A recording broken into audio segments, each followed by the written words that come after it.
Assalamu alaikum, hormatly adamlar. Assalamu alaikum, oğul Nur Çağrı'ya hoş geldiniz. Salam gaderli vatandaşlar, salam mehribany iýleşler. Salam kemine, senem hoş gördük bugün. Hoş bulduk. Dün aydın bilen 3 saat çıkış edipdir Soğulya Çağrı'ya. Bir ýada uduk. Hem 3 saat bizi gaty zorladı bu. Oğulya Çağrı'ya bugün sizin bilen unutturulan dil barada bir gurrun ederiz deyip ekrandadan bir azrak söz veripdim. Onu azrak bir okuduk.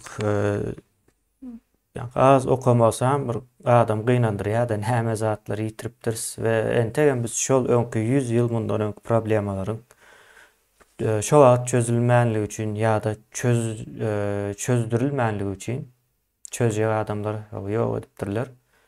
100 ýyldan soň ýene täzeden garşymyza çykdy. Şu problemany çözmesem bolmajaklygy manysyna gelýär-de. Ýene bir azrak tarihi arka planı bilen bu meseleni bir gurrun berjek bolal. Kän o uzun olmasına da gerek yok. Men ýöne ilk wagda bir nämäni okap bereýin. 24-nji ýyllaryň elepbiinde türkmen dil ýa dil barada bir pikir türkmen dili däl-de dil barada giriş var. Kitap ýazylypdyr. Şonun bir ilkinji sahypasyny okap şo taýdan başlaly. Onu geçeyin. Hormatly adamlar, o size bilmedim nähil görünýär. Bolup bildiğince ulu nemede koyacak bolup yine şu taýda men okap bereýin. Köne elepbi bolansaň bir sakynyp okaryn ondan bir aýyplaşma. Näme diýe adam balalary özleriniň içtimai durmuşlarynda, iş wagtlaryndaky özara münasebetlerinde, gatnaşyklarynda bir-biri bilen sözleşip aňlaşýarlar. Biz sözleşen çağımızda başımızdaky oý pikiri, yani başımızda diýýäni kelle, başımızdaky oý pikirimizi gepleýiş agazalarymyzyň, yani agazalarymyz diýende dil, dodak, bokurdak şo zatlary göz öňünde tutýar. Gepleýiş agazalarymyzyň gymyldamagy bilen emele gelýän her hil sesler düzmesi suratında ağzımızdan çıkarýarys diye. Bu sesler düzmesi bolsa hava tolkunları bilen dinlewjiniň gulagyna eşitilip ona başında bir aň hasyl edýär. Onun başında bir aň hasyl edýär. Ine ağzımızdan şu hil bolup çykýan sesleriň özara bile goşulşup aýdylmagyndan aýratyn manyly sözler emele gelýär. Sözleriň her hil üýtgeşip bir hatara düzülmeginden hem sözlemler hasyl bolýar. Şöýlelik bilen göňülde bolan oý hem duýgulary sözläp aňladyp bilmege dil diýilýär diýär. Ýene diliň demesine 100 ýyl, ýa-ni 98 ýyl mundan öňki ýazylan bir köne elepbiýimizdäki düşündirilişi. Ýene şu zady häzir näçe adam bilýärdir. Bu soru alamaty. Bu näme geçmänkä entek o siyasi taryhymyza diýip aýtjak men ona geçmänkä. Şu taýda käbir zatlary ünsüňiz çekip bitmekçi. Şu ýerde hiç hili we sözü ulanılan däldir. Meniň gaty ünsüm çekdi. Kitabyň soňky nämelerinde de ýok. Onun ýerine hem sözü ulanýar. Näme üçin diýseňiz, we sözü arapça bir sözdür. Bizde gatykän ulanýan bolmaly şu wagtlar hem sözü ýygy-ýygydan ulanýar, entegem bar. We sözü doğal Arapçadır. Yani bizim ulanýan manymyzda da ulanýar. Arapçada üýtgän ýeri ýok. Soňra o düşünmek o sözünün yerine anlamak sözü gelýändir. Anlamak sözü en doğru sözdür. Düşünmek başka bir manylarda bolýandyr. Soň ine hava sözü var, käbir ine münasebet sözleri var. Şonuň ýaly bir sahypanyň içinde bir giden taryhy ýitirilen zatlary görüp bilýäňiz. Ine bu diýilmeýän ekeni, bu diýilýän ekeni ýumşak inçe de aýdylýan ekeni.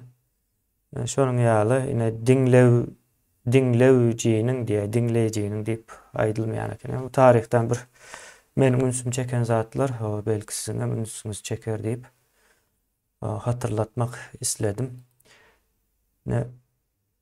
Bu birinci sahypa, indi ikinci sahypana açyp goýaýyn.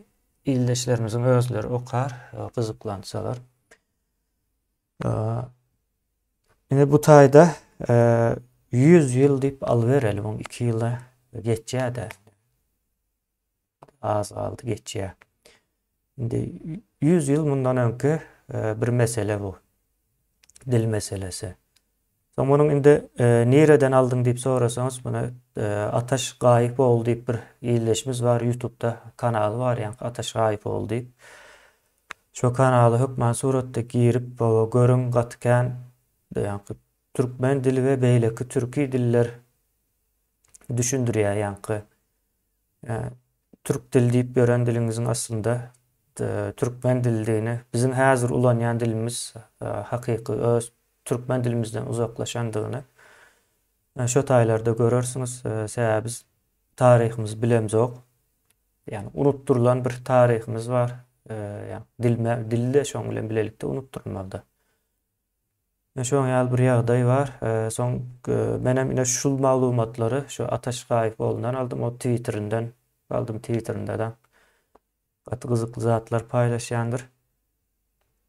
Sen hökmen suratda girip gyzyklanyp, ýani bize değişli mesele bu taýda.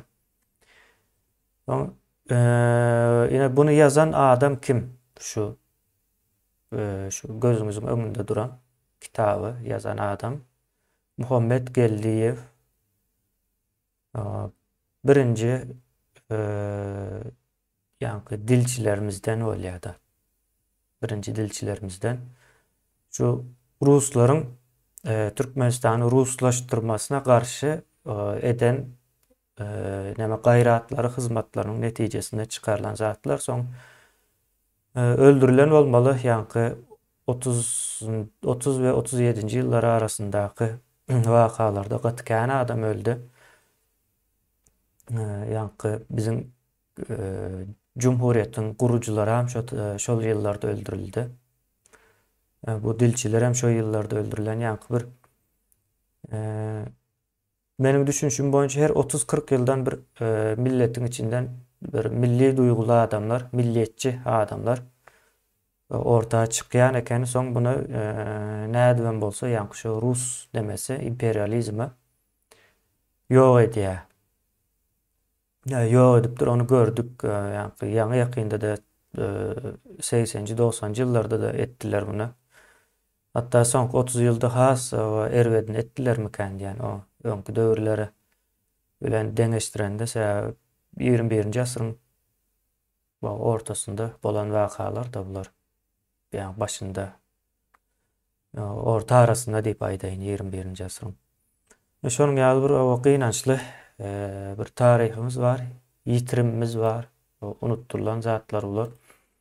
Bu zatlar biz gaýtaryp almalymy diýseňiz, o taýygaty tartışylar, mesele gaýtaryp almak gerekli ýerler gaýtarylyp alynýar.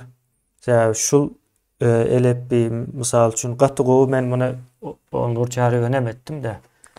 Türkmen dilindäki her bir ses üçin aýratyn harp bellenipdir. Soň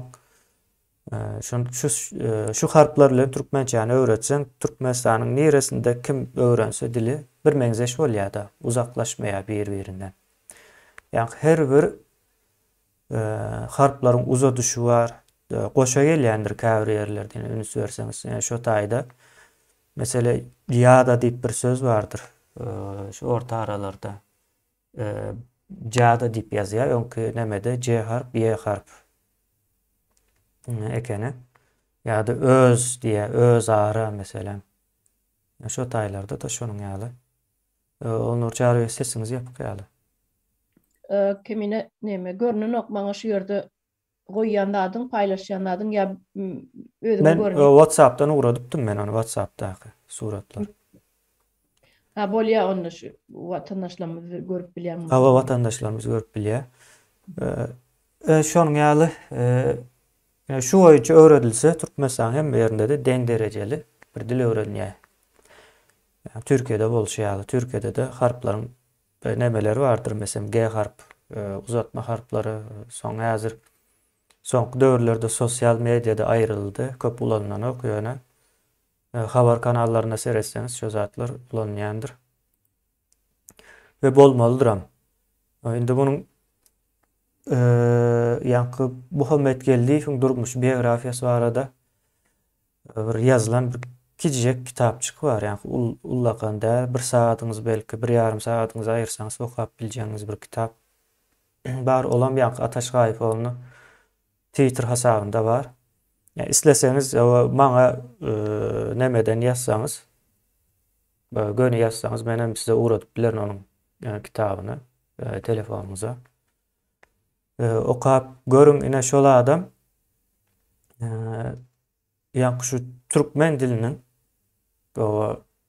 bir östürmek üçin beýleki türki dilleriň hemmejesini öwrenýär.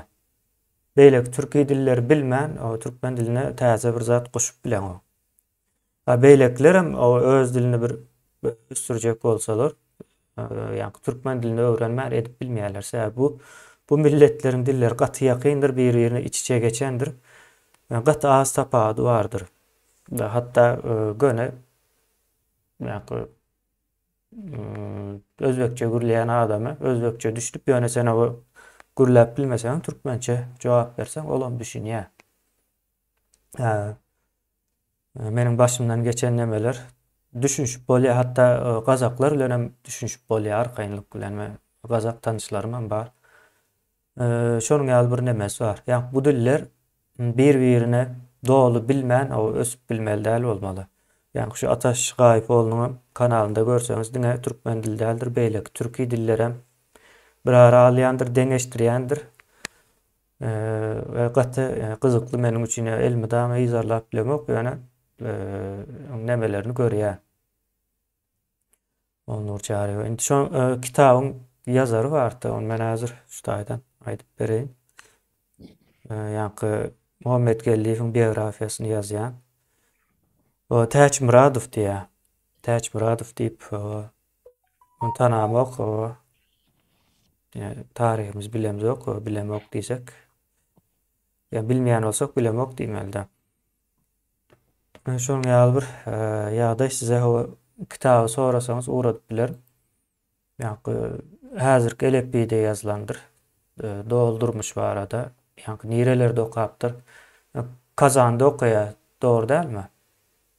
Şo wagtlar. Başkyrtystanyň. Başta şo taýda okaýar, soň Kazana da gidýän bolmaly ýalňyşmasam. Şu taýda gysgaçyk demesem bar. Eýli başlaýyş bar. Nirelerde okapdyr, men gysgaçyk şu demet okap beräýin şu jaga diýerim. Kardeşlerinin berýän maglumatlaryna görä Muhammed Geldiýew günbatar ýumutlaryň körler urugundan bolupdyr. Urug diýmek ýa-da taýpa tire ýa-da klan bolýar-da rus dilinde urugundan bolupdyr. Onuň atasy balykçylyk bilen meşgul bolupdyr. Muhammed Geldiýew ilki owanyň mollasynyň elini okuýar, soňra Bukhara medresinde okuw ýerýär. Bizim asrımızın başlarında takminen 9-njy 10-njy ýyllarda ol Bukhara medresesini gutarıp owasyna dolanyp gelýär. Kelle selleli dini eşikli bolmagyna garamazdan ol mollaçylyk etmeýär. 3-4 gün geçenden soň aýaly Haly we garnaşlaryny doganlaryna da hiç zat aýtman gidýär. Ol Ufa şäherindäki Uli Aliye medresesine okuw ýerýär. Ine şo ýerde de şu medrese berýän bilimleri ýanky başkyrt ýazyjysynyň Sayfy Kudaşyň bize beren gurunlaryna görä 1906-njy ýylda açılan bu okujayi medrese adlandırılmağına garamadan okudulyan sapakların üniversitetin programmasına kolaylaşıptır.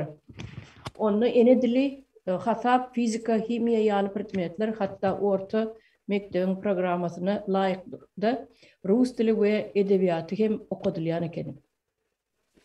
Ne? Şeylerak şu yörtüde okaptır. Aa, son gatı kızıklı yerler var. O bu kitabın içinde yankı Türkmen diline şu Ors diline aldırmacak bolýar da yankı sizin diliniz o eciz ösmedik şonuň için Ors dilinde okaň diýen ýaly. Nemelerem barken hatta beýleki türki dillerine göre de has eciz eken şo wagtlar. Häzir hem eciz gynansak da onu boyuna almak gerek. Beýleki diller, beýleki türki dillerde arkaýyn gürleşip pikiriňe da aýdyp düşünşip bolýar. Türkmen dilinde bir 5 minutdan soň uruşup başlaýarlar ýyldaşlarymyz. Dilin nemesi iz giderlige birinciden ýalňyş, o sözler yetersiz gelýär. Pikirde olaýdyp bolanok. Ýa-ni köplenç ulanýan sözler adama reaksiýa berdirýär-de. Ulanýan sözleriň hem ýalňyş we yerliksiz bolsa, sen näme diýjek bolýan, sen köp bilýänmi diýilen ine sözler şo taýdan gelýär. Şolar nämäni başladyp berýär. Ýoksam adamyň bir tanışmak veya gürüňdeşlige başlamak üçin bir giriş usullary bardyr her bir dilde. Ine şo zatlar bizde gaty ecizläpdir. Soňky 30 ýylda hasam beter bolupdyr ol ýankı. Halmyrada bilen saparaň ulanan ýankı nemesine dilde de meňzäni ok. Mense olar bilen köp gürleşen soň tapawdy görüp bilýän de. Häzirki bizim ýaşymyzdakylar bilen ýankı Halmyrada saparaň diliniň arasynda gaty tapawut görüp bolýar. Ýankı dili ulanışynda, pikirlerin aýdyşynda da bizde gaty o iza edipdir. Şonuň üçin şu Olnur şäheri şu nämänem ýankı okan ýerimiz bardy. Ýa pikirleşen ýerimiz bar şo taýyny. Näme etseňiz? O gaty gowy näme de şo taýy, üns berilmeli ýeri. Şunu okamakam bir da aýdyp geçen şu Halmyradagy ne Saparagadagy gürlän wagtyny ay bir şolong diline de düşünem dok diýip aşagyny kommentariýlary okuýanda bolin ol türkmen diline gürlä otyr. Ol 2 ýaşly. Ýöne şonu düşünmeýän watandaşlarymyz känne şu Saparaga gürlese bir düşünem dok diýip.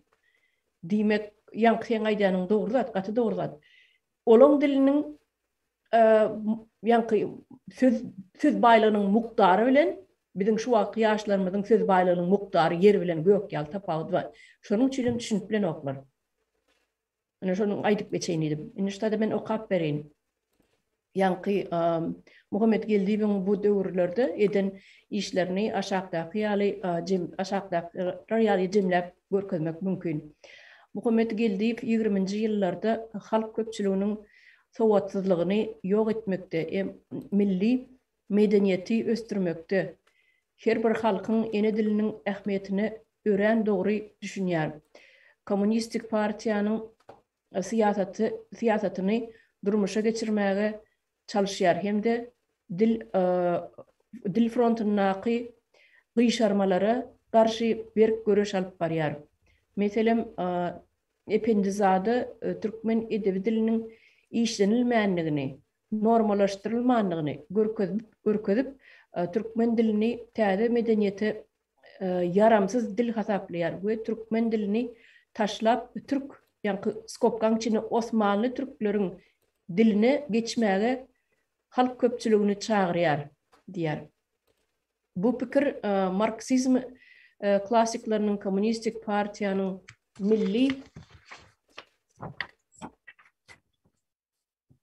milli mesele baradaky taglimatyna garşydy. Türkmen edebi dilini normallaşdyrmak, onuň jemgyýetçilik funksiýasyny ösdürmek işinde howpludy. Şonuň üçin oňa degişli gaýtawul bermek, onuň ideýasyny paş etmek, Türkmen edebi dilini normallaştırmagy we östürmegi gorap saklamak zerurdy. Ine şeýler aýdylyp geçiripdir. Hmm. Bu ýaly Muhammed Geldiýiň alyp baran işleri bardy. Ya indi bu nämäni biz bir aýam bolanok da ýa-ni keşfedenimize ýa-ni Ataş Gaýfoğlu Twitter'dan atmadyk bolsa bilmeýädik de. Ýöne ýa-ni näme üns berjek bolýan. Türkmen dili işlenmedik diýe hakykatdan hem işlenmedik. Ýöne şo wagt şo problema ýüze çykypdyr. İşlenmedik diýip aýdylypdyr. Indi şondan bäri 100 ýyl geçdi de işlenmediğine. Ente işlenmedik. Göze görünüp durda. Yani Türkmenistan'ın içinden bir bilen gürleşýän entek Türkiye hiç çıkıp görmedik adam. Men diye pikirim diye şu Türkçe aýsam has gowy edip düşündürermiken diýip Türkçe yani Türk nemesinde, şivesinde gürläp başlaýardy. Bir däl iki däl gatykän gördüm sebäbi pikirlerini Türkmen dilinde düşündürmek yani bu gorku sistemasynyň içindäki nemede bolýar. Men siýasata goşlamak ay maňa hiç zat diýmem. Şol ýaly sözler ulanyp bolýar ol häzirki Türkmenistan içinde ýöne. Hakyky nämäni azat, erkin Türkmeniň ulanyp biljek bir dili ýok otaýdy. Yani azat, erkin Türkmen has owa giňişleýin gürrüň etmekçi mazat arada. Ay borla diýip owa yani maşin näçe aldyň ýene näme şonuň ýaly gürrüňlerden ibaratda günlük durmuş şu an Türkmenistanyň içinde. Şondan uzaklaşdykça ýa-ni bir pikirini östürjek bolsam soň şu pikiriňem össe ýa-ni kelläň içinde. Onam dile getirjek bolsam Türkmen dili okypsyz galýar. Yeterli däl. Şonuň ýaly ýagdaý bar. Şonuň üçin ine Osmanlı nämäni yani Osmanlı Türkçesi değil ya da şu wagtlar entek Osmanlı yıkıljak wagtlary Cumhuriýetiň gurulyp beren wagtlary bolmaly 1924-nji ýyl. Şonuň üçin yani oruslaşmaktan diye biz gideli yani Türkmençäniň has ösen görnüşini göne alaly diýär de işlenmedik bolsa işleneni bar diýär. Yani Türkmen dilini işlesen Türk diline gaty ýakyn boljak. Yani koşulmalary nemeleriniň gürrüň edemek ýöne sözler ve sözlemiň düzülüşi has şoňa ýakynlaşjak. İşlenen diliň netijesinde. Ýoksa bizim häzirki dilimiz Garaýdan çykan türkmenleriň diline meňzeýär.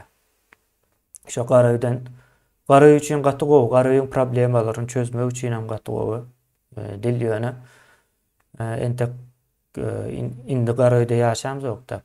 Mesele de şu hakykat şu taýda. Täzeden o Garaýy dolanyp gitjek bolsak bolup biler o mesele.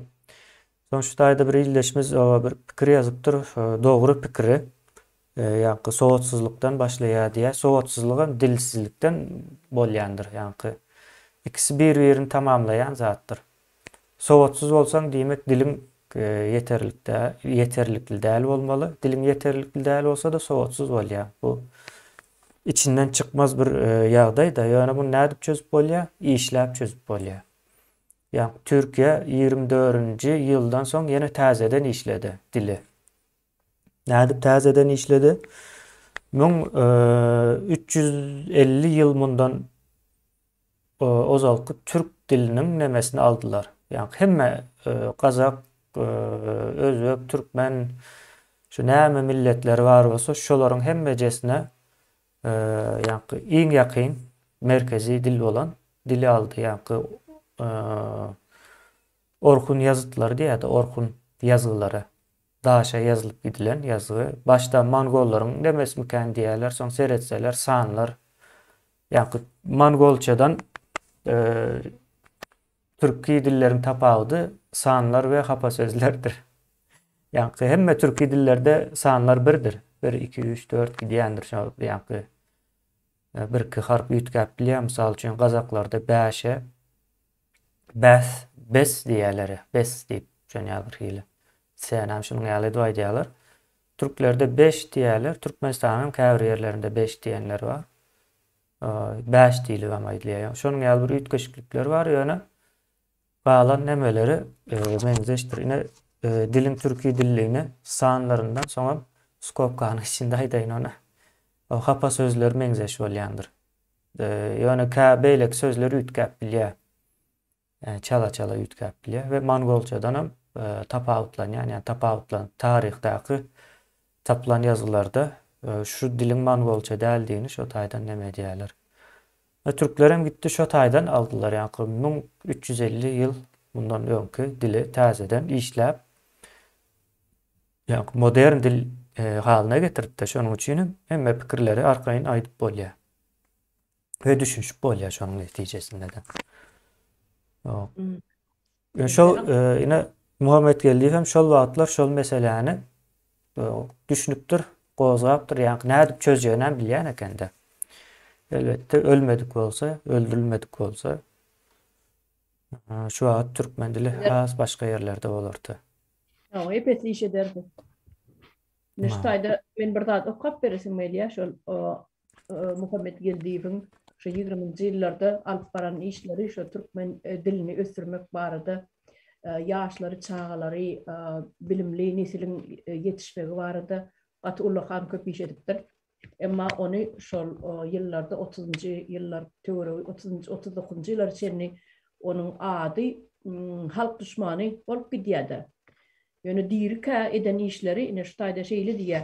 Muallimler yetmänligi sebäpli başga ýerlerden getirilýän eken. Niştaýda şeý diýär. 20-nji ýyllarda türkmen edebi diliniň praktik meseleleri dolu çözülenokdy. Oku kitaplary ýetmezçilik edýärdi. Başka respublikalardan çağırılıp getirilen mugallimler oku kitaplarını talap edýärdiler. Eger oku kitapları bolmasa, onu öz ene skopkaň içinde Azerbaýjan, Tatar, Özbek we şoňa meňzeş dillerde okutmaga ruhsat edilmegini soraýardylar diýär. Diýmek getirilen mugallimler Azerbaýjan bolmaly, Özbek bolmaly, Tatar bolmaly we şoňa meňzeş türki dille gürleýän milletler bolmaly. Ine şo ýerde berif bolsa başlangıç mektepleri Türkmen dilini okudup, orta mektepleri we tehnikumlary häzirlikçe rus dilini okutmagy, Türkmen kadrlary yetişenden soň olaryň hemmesini Türkmen diline geçirmegi amatly çykalga hasaplapdyr diýär. Ine ilki başlangıç mektepler Türkmen dilini okudalyň onda diýär. Ondan soňky orta mektepli ýa ýokary mektepler diýär. Rus diline geçirilin diye. Wagtlança diye ona. Muallimler yetişýänçe, ýa kitaplar yetişýänçe. Olan belki o 5 ýyl, 6 ýylyň nebesidir. O wagtça kitaplar ýazylyp yetişdirilýär, ýa terjime edilýär. Soň ýa terjime etmek üçin hem ýeterli sözler ýa-da neme diýýärdi? Terminologiýa diýilýärdi ona. Terminologiýalar bolmaly üçin onu täzeden dikeldip bilýär. Onam nädip dikelýär ýa-da Osmanly, Tatar we beýleki türki dilleriň hemmesine barlasaň çykýar. Ýa gulanan dil hökmünde ýa gyska wagtyň içinde çykaryp bolýar.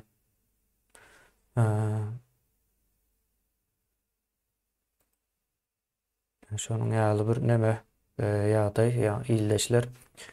Bu yitirilen zatlar ýa-da ýarymda başlanyp etdirilmedik zatlar, yani bu zatlary etmeli. Bu zatlary etmeli ýa-da Mahdum Ulyň goşgulary bize misaldyr, ýa türkmen diline dikeldip bolunjakdygyny. Ýoksa şo wagtlara çelle farsça, arapça diller häkim. Şo dilleriň häkim bolmagy, ýa-ni ulum dili, arapça, döwlet dili, farsça bolupdyr da. Şol diller şonuň ýaly bolanlygy üçin hem edebi dil goşaýa, ýitýär, ýuwaş-ýuwaş jemgyýet nemeden uzaklaşýar. Ösmekden uzaklaşýar. Bizde de ýene şol problemalar bar. Bizim geografiýamyzda ýani azrak araplaşma, azrak farslaşma nemeler var. Yani din ya da döwlet işleri bahanasy bilen şolary yani jemgyýeti dilsiz goýup bilýär. Hatta Yani bir zat görürüm veren yani Osmanlı dil değil ya. Osmanlı dilinin hem Farsça, Arapça sözler gatkendir. Gatı gowy ösendir. Yani bu aristokrat adamların arasında yöreye. Yani yine de Türkiye'de köpçülük cemiyet dilden mahrum galandır. Osmanlı'da da şonun ýaly hatta. Yani ünüs verseniz Anadolu'nun diýädi, Anadolu değil ya da. Yani Türkiye'de yaşayanlar bilýändir. Anatolia değil ya da. Şo taýda ýaşaýan halklaryň dilleri entegem nemeräkdir, goşokrakdyr. Ve yani ýaşaýyş düzgün tertipler hem İstanbul ýa-da ulu şäherleriň demesinden has uzakrakdyr. Olam mine şol nemäniň netijesi. Osmanlı wagtynda ondan beter ekeni. Şu 24-nji ýylda Türkiýede de dil reformasy başlaýa. Edil bizde yani Türkmenistan'da başlaýşy ýaly, ýöne Türkmenistan'da dowam etdirilmänligi üçin durýa galýa şo taýda. Ýöne Türkiýede başlaýa we ul netijeler alýarlar. Şu an Türkiýedäki yani Türkçe işlenen işin neticesi, yani edilen işin neticesidir. Entegem işleýä, dil guramasy, yani Türk dil guramasy diýip bir gurama var. Şol her bir täze çykan zadyň hökmen suratda garşylygyny işläp çykarýandyr. Yani dilde ize gidişlik bolmaz ýaly. Gaty möhüm zatdyr ýöne Türkmenistanda şu an dil meselesi gaty elbet. Yani kitaplary okap düşünüp bolanok. Yani kitabı okap şo taýdan many çykaryp düşünüp bolanok. Inanılmaz derecede onu ýörit edýärler. Yani şol dilin nemesini bir wagtlar işlendirirler. Ona mine şunuň ýaly diýip ýazsak o düşünmez diýip onuň ýöreýte formulalary bolmaly, ýoksa şonu ýa-ni mümkin däldi o hala getirmek kitaplary. Okaýan ýöne düşünýän o. Şonuň ýaly olunur çary ýa. Gysga bolsa da şonuň ýaly bir maglumat berdik. Ondan şu taýda şu Muhammed Geldiýewiň ýa-ni sözleri düzmekde de gaty ullahan rol oýnapdyr.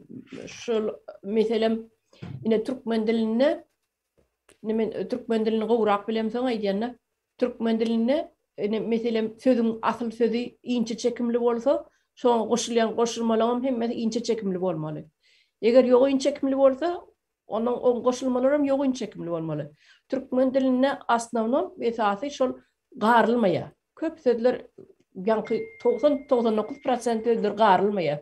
Inçe çekimli bolsa, şolaň goşulmasyny inçe. Ine şu Muhammed Geldiýewiň ine şolar ýalda oýlap tapypdyr. Şolaryň başlangyjy şu Muhammed Geldiýewden gelip çykypdyr şu ýaky sözleriň tapylşy inçe çekimli bolmaly. Ýok inçe çekimler hem goşulmasy ýok inçe çekimli bolmaly. Ol deme var, yani o Türkmen dilinin hususiyetidir. Yani Türkler hem hatta şonu hususiyeti yitiripdir. Bizde hatta neme vardır. Bugün diýip aýdylýandyr. Aslında ikisi ayrı bir söz. Bu gün. Ayrı. Ýöne okan wagtyň şu soňky gelýän inçe çekimler öňünden gelýän sözüň galyň çekimlisine üýtgedýär. Ýa-da alyp git, akit diýerler. Ýa-ni a harp ä bolýar. L harpam k bolup üýtgäp gidip durýan ýaly nemeleri var. Aslında şu akit sözü onu edebiýatda, ýa-ni grammatikada edebiyat diline edebi dille ýazylmaýar. Akit diýende ýazylmaýar, ol köçe dili, ýa-ni adamlaryň arasynda ulanýan sözi alyp git. Ne bu gramatik nimesi?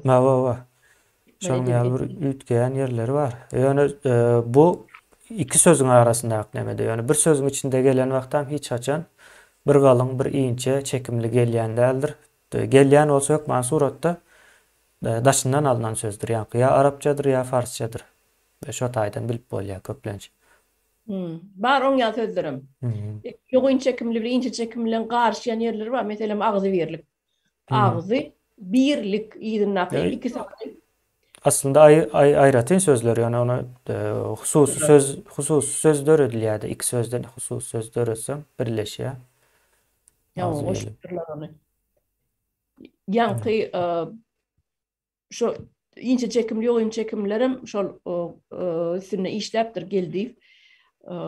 Ýene de şu türkmen diline bir 4 san harp bar, k harp bar, b harp bar, nime, p harp bar, onuň t harp bar, ç harp bar. Şolaň dördüsem ýanky sözlemiň ýygyna goşulanyny üýtge ýani. Başga ýanky ç harpy j harpy öwrilýär, k harpy g harpy öwrilýär, p harpy b harpy öwrilýär, t harpy d harpy öwrilýär. Ne şonu türkmen watandaşlar, bizim watandaşlarym köpüsi ýazanyna şonu öwürmän ýazýarlar.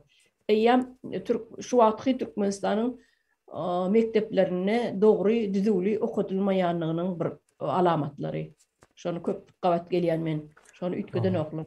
Muallimler savatsız boldy. Ýoş öňki ýanky esir döwründe galan muallimleriňe onda bir hem ýok da häzirkiler. Bu kitap ýazyp berseňem bolmaýar. Bunu düýpli reforma geçirmeli. Ýanky bilimlemesinde. Onda çözülýär bu zatlar. Ondan soň dil guramasy döremeli adam şekilli. Bizim meselelerimizi çözmek üçin dil guramasy döremeli. Soň dil guramasy dörenden soň hasam aňsatlaşar Türkmenistanyň içinde de. Ýanky bu dil türkçe ýa-da bu dil özbekçe diýip ýa Azerbaýjanyň dil diýip görenler düşünmeli. Bu hiç aýsam aýratyn bir dil däl, hemmesi hem gelip çykan ýeri bir. Bularyň üns berseňiz hemmejesem bire has ýakyndyr. Türkmen dili şu wagtky, soňky 30 ýyldaky türkmen dili has uzak galýandyr, ona hem ýöreýte diýerler, uzaklaşdyrýarlar şol nemeden. Ýoksa hem taryhymyza gitsek, gaty ýakyndyr şo sözleri bizem ulanýardyk. Onu nereden bilýän diýip sorasaňyz, ýene Eýrandaky, Owganistandaky türkmenlerle kän gürleşýärdi. Olar ine bizim ulanmayan sözlerimizi hemmesini ulanýarlar. Bir modern neme bolmalymy? Menim pikirim şol türkleriň işleýişi alak işlemeli ýanky. 1350 ýyl bundan öňki dili gowy bilmeli, tanamaly, düşünmeli. Ondan soň şo taýdan almaly. Mysal üçin Türkiýede istemek diýerlerdi. İslemek sözü var ya bizde. Şo söz 100 ýyl boldy. Türk diliniň nemesine girenini. Ondan öň talap etmek sözü. Veya şoňa meňzeş bir näçe farsça, arapça sözler var. Şolar ulanýar ýöne. İstemek diýip soň goşuldy şo dil. Şo nereden goşuldy? 1350 ýyl bundan öňki tapılan daşyň ýüzündäki ýazgyda istemek diýip geçýär. İstemek ýanky islemek. Şo ýyllarda istemek eken, ondan soň bizde ýanky islemek diýip üýtgäpdir. Bizde üýtge ýa nemesi. Ýöne türklerde üýtgemenligiň sebäbi 1350 ýyl soň ara berip täzeden alýarlar şo sözi. Ulanma ara berilip alınýar. Kimine ştaýda bir zat edip berin. Men şu çağkamym destan bolsa bir ýerde bir destan bolsa baryny okap çykdym da eposlara çen okap çykdym. Şo ýerde islendik destanyň alaňda da ýanky hürlükkä hemra bolsun, saýatly hemra bolsun, gülbilbil bolsun, Zöhre Tahir, şolaň hemme destanlar da bolyn. Nählisini okap çykdym. Şo ýerdäki dil bilen häzirki biziň gürleýän dilimiz absolutny yer bilen gök ýal tapawdy. Sen aýdan istedim sözlerim var. Şo ýerde hakyky ine şu geldiýin goýlap tapan dili var, başlangyç dili. Şo ýerde şoň ýaly diýär.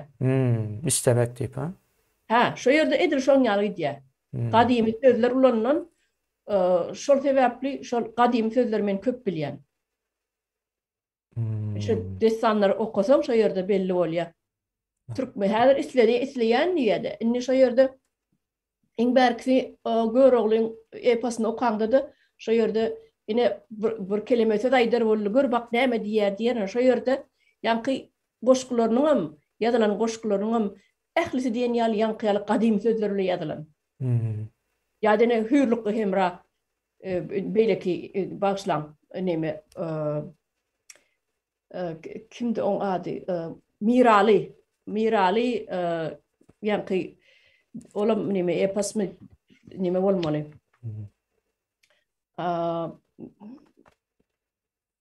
Neme şoň Sultan Söýün ne ýadymy Sultan Sultan Söýün. Miraly onuň weziri. Nawa Miraly veziri bolýar. Hawa. Ine şonu okusaňam şo ýerde de şoň ýaly ähli nemeti ýazylyş stili hemme gadymy nemede ýa. Olnur çary men gatgo bere deýindiňiz. Men iň soň Türkmenistana gidende bir kitapxana girdim. Şu kitaplaryň hemmesi täzeden çap edilipdir. Ýani ol daşy gaty neme bardyr, kagysly kitaplar bolýar. Onu bilmedim. Türkmenistanyň içindekileri bilýär, mektep kitaplary ýaly.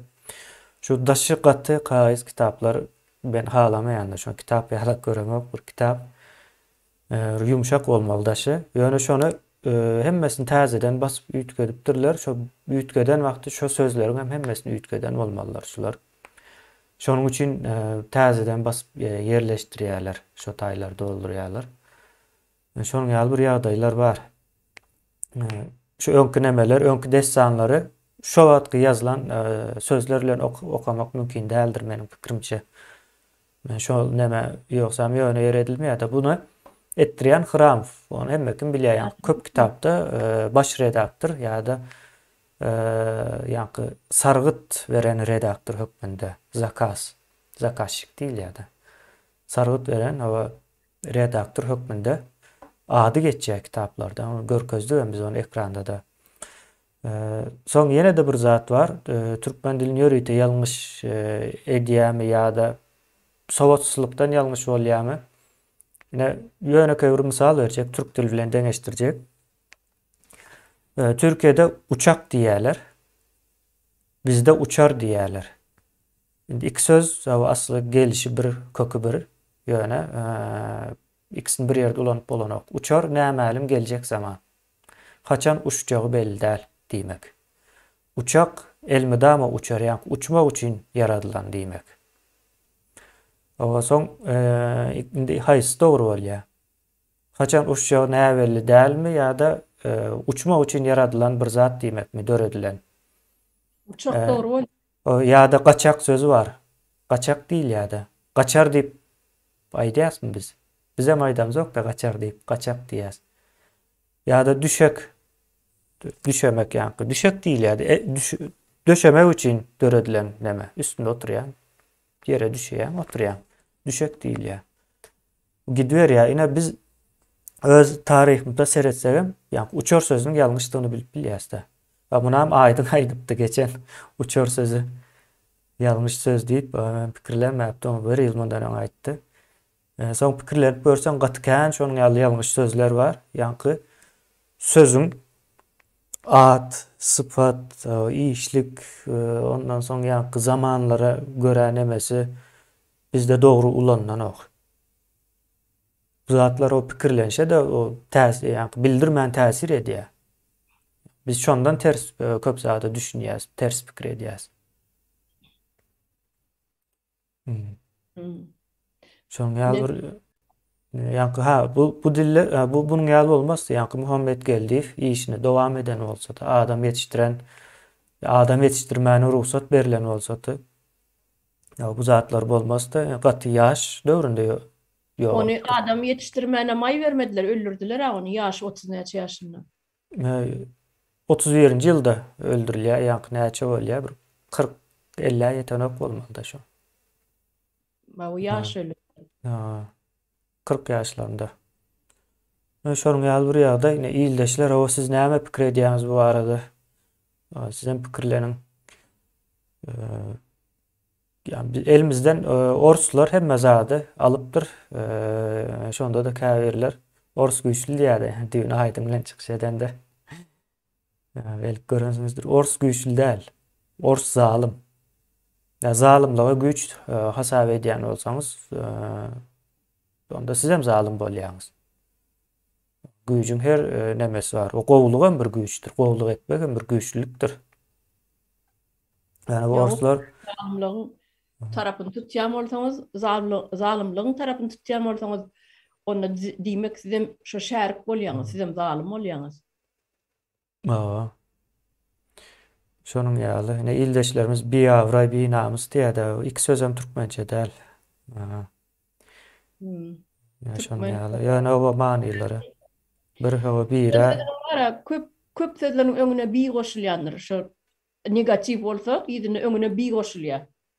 Hawa farsça bir nemesi. Ine Göroğlu eposunda diýek o türkmençäni görüp bolýar diýär.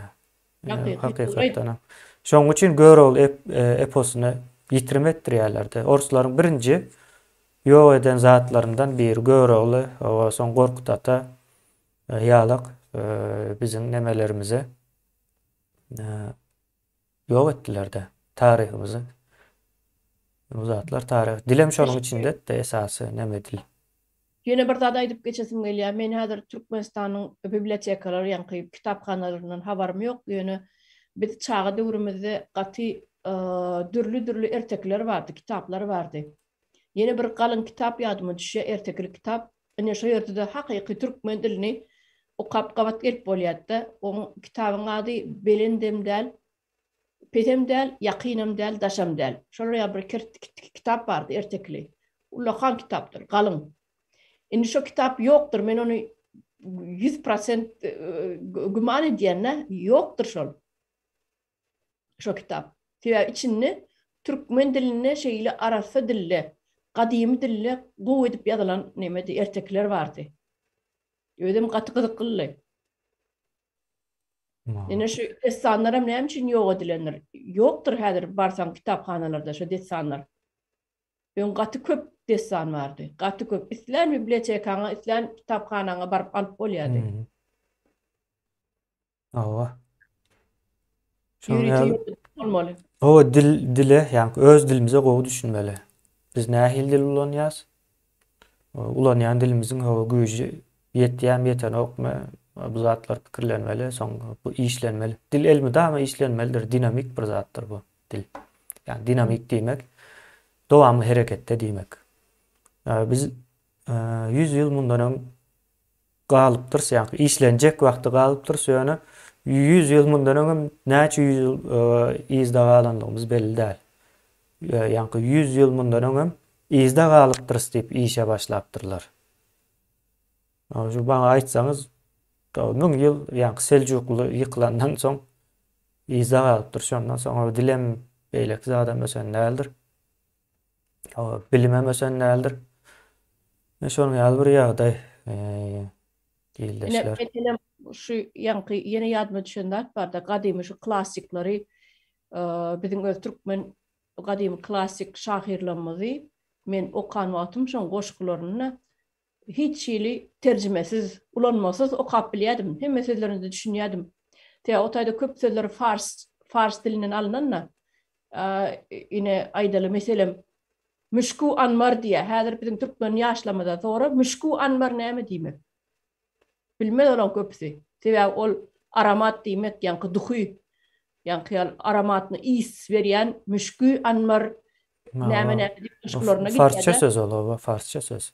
O köp sözler farsça, şoň üçin diýjekler şu biziň klassiklamadan itlenigini okandy, şonu terjimesiz okap bolýardy. O düşünüp bolýardy. Sebebi ýa-ni aýdysmaly desanlar bar. Şolarda da eli şoňaly gadymy sözler geçýärdi. Şo sözleri adaty söz ýalak bolup gidýär üçin köprak oka bersen, edil günnelik eşdilip duran söz ýalak sen günnelik öz leksikonunda da ulanyp bilýän, emma häzirki döwürdäki ýaşlar bilen gürleşip, dille gürleşjek bolsaň, bular düşünmez. Ýa-ni sözler kän. Men diňe ýene bir jyny mysal getirdim-de, müşku anmar.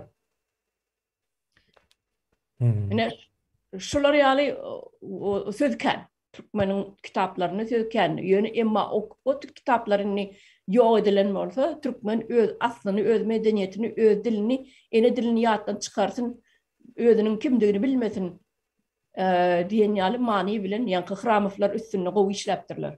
Biziň türkmen dilimiziň üstünde.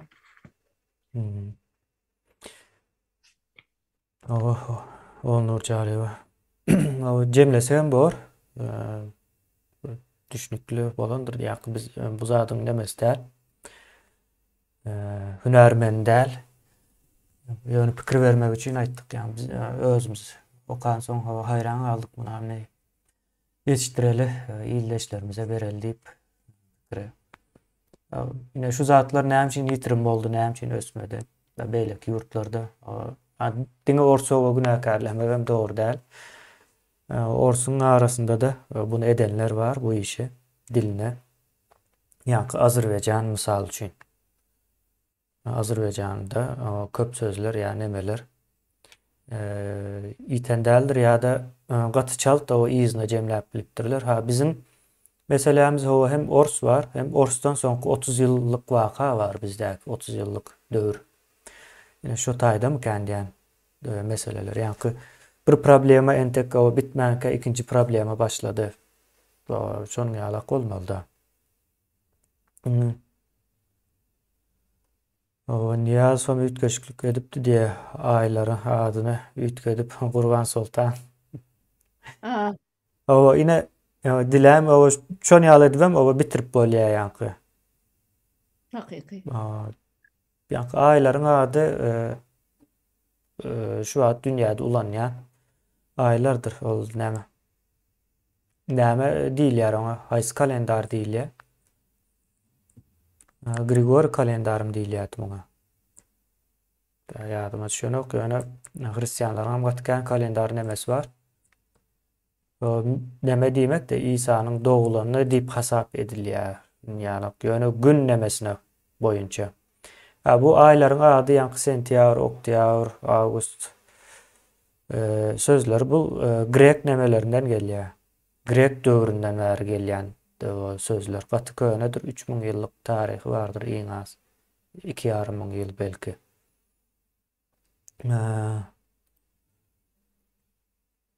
Şonuň ýaly häzirde ýarym ors sözlerini goşup goýýarlar diýe. Mesela pikirini aýtmak üçin söz ýok, mejbur şo bilinen sözleri almaly da. Gatykän nemeler var.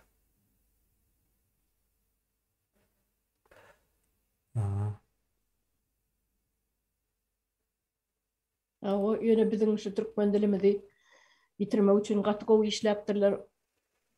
Olar da başardypdyr.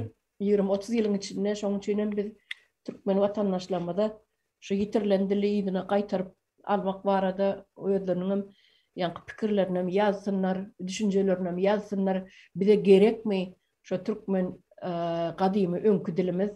Ya gerek dälmi? Ya şu jagazy bilýänje diliňizi bilen siz ýa-ni näme diýilýär? Siz rady bolup oturjakmy? Ne biziň gep sözümizin alışmaýanlygynyň ne ýa-ni kemine aýdyp geçdiňde dawa turýar, 5 minütiň içinde dawa turýar diýende gep söz alışman. Söz baýlygymyzyň azlygy sebäpli bolýar şol. Şonuň üçin meniň pikirim biz ähli gadymy sözlemede izine gaýtaryp almaly, şolaň üstüne köpräk işlemeli. Ine ýan aýdyp geçişmeli, bizi klassik şahyrlamady arkaýyn okap bilmeli. Şonu terjimesiz arkaýyn okap bilmäne her birimiziň okuyumuz bolmaly. Ol okuyubam nireden gelýär? Şo köp gadymy sözleri okudyňça beýninde oturýar.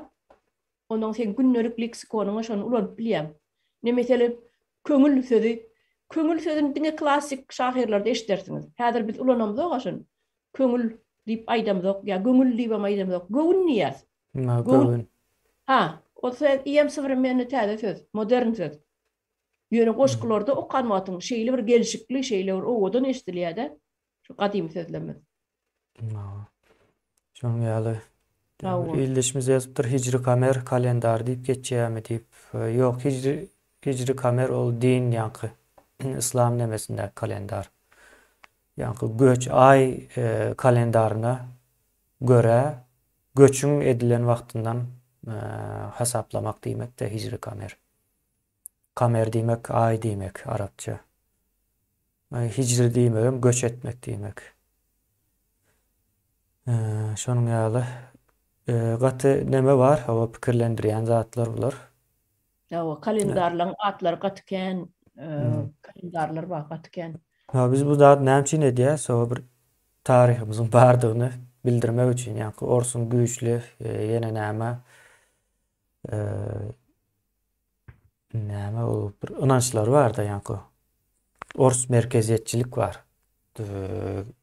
Postsovet adamlaryň köpsünde şu entegem güýçlü mikän diýe ýöne ähli zararlary, ziýanlary şolar edendirler. Ýene ýa-ni Ors gelmese hawa tualetimiz ýokdy diýär. Men soň Ors edi bir barlaşdyrdym. Ors ediň häziram tualeti ýok ekende. Yok. Ýutuga girip barlaşdyrym, Ors tualet nemesi meselesi barada gatykän zat çykýar da. Gülbölersiniz ýene Orsuň entegem tualeti ýok. Tualeti Orsa biz öwretdik. Nädip diýip sorasaňyz ýene Orslar Tatarlaryň golasynda gatykän ýyl. Ondan soň Mongollaryň golasyna girdi bir azyrak 200 ýyl ýaly. Yani onların Tatarlaryň golasynda. Bular tualeti Tatarlardan öwrendi. Tatarlara bizim garyndaşlarymız bolýar. Gaty ýakyndyr o dile. Ben gülleşip gördüm de onu çağırıyor. Hayran kaldım yani Tatar dilini hiç eşiteme okudum yani bir Orset'ten bir Tatar bilen tanıştım. Yani gatı milliyetçi Ors dilini ulanmayatı öz aralarında Tatarça gürleşýärler. Şonuň ýaly bir milliyetçiken bular maşgala bolup. Dinleýän men hemme zadyny düşünüp durum. Hayran kaldım. Şonuň ýaly bir näme?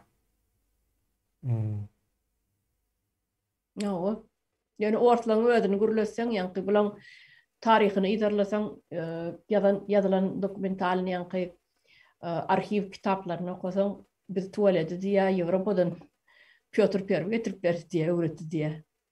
Näşe ýadyly olaň taryhyny. Şonu ýörit öwredýärler de siz adam däl biz adam etdik diýär. Ýoksam ine Orsuň adam däldigini şu wagt Ukrainada görüp dursa. Nähili gan dökýär şu wagt. Ma güýjem ýetene oku aýry mesele ýöne parahat adamlaryň gany döküp berlerdi. Ya güýçlümişin ne? Güýçlü biz diýär ýa-ni edip bilýäs o. Şonuň ýaly näme? Zalymlyk diýen zat hiç uzak sürmez. Ne soň geler nesip bolsa. Ine bir illeşimiz ýazýar hawa Tatarlaryň dili gaty ýakyn diýär, gaty meňzeş diýär. Soňra hawa bir illeşimiz sorapdyr şu taýda Çärje Farap dili nähil nereden gelip çykypdyr diýär men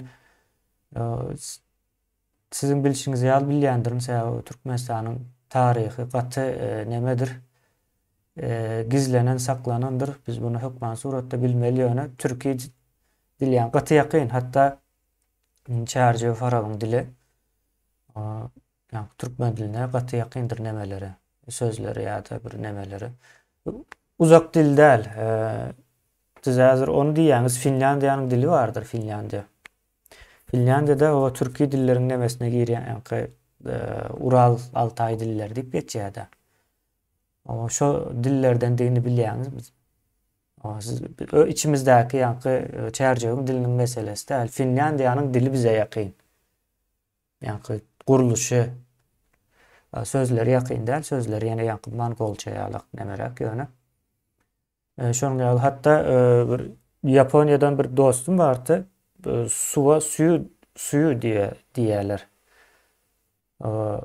Ýa-ni başga da bir näçe sözler bar. Şu wagt ýadyma düşenok ýa-ni Türkçedäki çatal, kaşyk diýerler-de ol ýa-ni çemçe. Bizde çatal sözäme barmy ýokmy ýa-ni vilka diýerler. Bizde ýok ýaly şol. Yani eşitemok hiç. Bizde vilka sözünün Türkmençesi ýok. Yo, çatal diýär. Ine şol sözlerem gaty meňzeýän ekende. Men hayran kaldım. Olam ýalňyşlyk bilen o dilinden çykardy. Soň bagyşla diýdim men o öz dilimde gürläpdir diýdim. Aýtdym, düşündüm diýdim ýöne.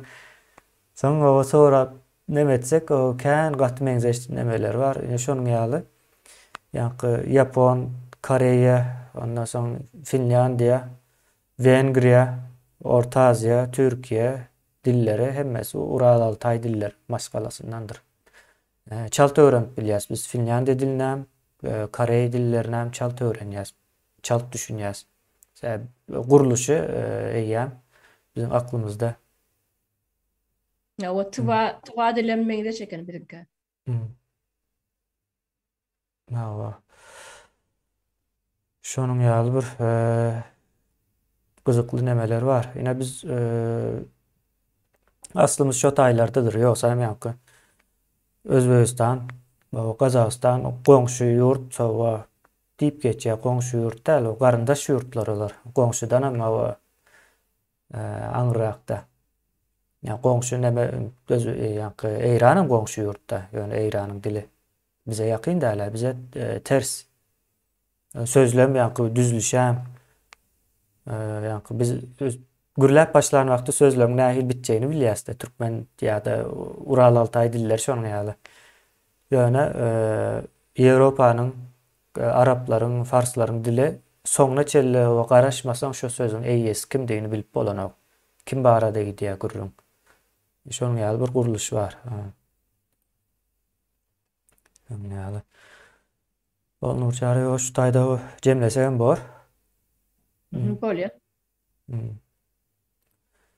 Bolýa, iyleşler sağ olun. Ine sizem giňişleýine medin okaň biliň ýa-da tarih unutturulandyr, ýok edilen däldir. Ýani näme üçin ýok edilen ok diýen? Entegem çykýar-da internetde, ondan bundan çykýar. Unutturulan. Şonuň üçin den gelmeseňiz hem hökman suratda şu zat bardyr o pikir bilen. Näme etmeli, seretmeli. Yok, bizde bu zatlar bolan däldir tarapyndan seretmeli däl. Bar diýmeli.